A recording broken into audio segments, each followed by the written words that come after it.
হারাম শরীফে তখন তাওয়াফের ঢল। হাজারো মানুষের ভিড়ে কাবার চারপাশ ঘুরছে জীবন, দোয়া আর অশ্রু। সেই ভিড়ের মাঝেই এক বৃদ্ধ ধীরে ধীরে হাঁটছিলেন। হাত কাঁপছে, চোখে গভীর ক্লান্তি। আল্লাহর ঘরে এসেও হঠাৎ তার মনে হলো তিনি যেন ভিড়ের মাঝেই হারিয়ে গেছেন। পা আর এগোতে চাইছিল না। চারদিকে তাকিয়ে দেখেন সব পথ এক হয়ে গেছে। কোথায় যাবেন, কিভাবে চলবেন, কিছুই বুঝে উঠতে পারছিলেন না। বুকের ভেতর ভয় জমে উঠছিল, চোখে অজান্তেই পানি এসে যাচ্ছিল।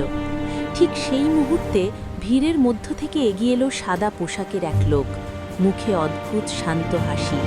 তিনি আলতো করে বৃদ্ধের হাত ধরলেন আর নরম কণ্ঠে বললেন, ভয় নেই, আমার সাথে আসুন। বৃদ্ধ কিছু বলার আগেই তারা ভিড়ের ভেতর দিয়ে হাঁটতে লাগলেন। আশ্চর্যভাবে পথ যেন নিজে থেকেই ফাঁকা হতে লাগল। মানুষের স্রোত সরে যাচ্ছিল আর কাবা আবার পরিষ্কারভাবে চোখের সামনে ভেসে উঠছিল। বৃদ্ধের মনে তখন একটাই অনুভূতি, অদ্ভুত প্রশান্তি। সঠিক জায়গায় পৌঁছে সাদা পোশাকের লোকটি হাত ছেড়ে দিলেন। বৃদ্ধ কৃতজ্ঞতায় ভরা চোখে তার দিকে তাকাতে ঘুরে দাঁড়ালেন। কিন্তু বিস্ময়ে দেখলেন লোকটি নেই, ভিড়ের মাঝেও না, আশেপাশেও না। বৃদ্ধের চোখ দিয়ে অশ্রু গড়িয়ে পড়ল। তিনি কাবার দিকে তাকিয়ে দুহাত তুলে ধরলেন। কাপা কণ্ঠে শুধু বললেন, আল্লাহ তার বান্দাকে কখনো একা ছাড়েন না। যেখানে ভরসা থাকে সেখানে পথ নিজেই হাজির হয়।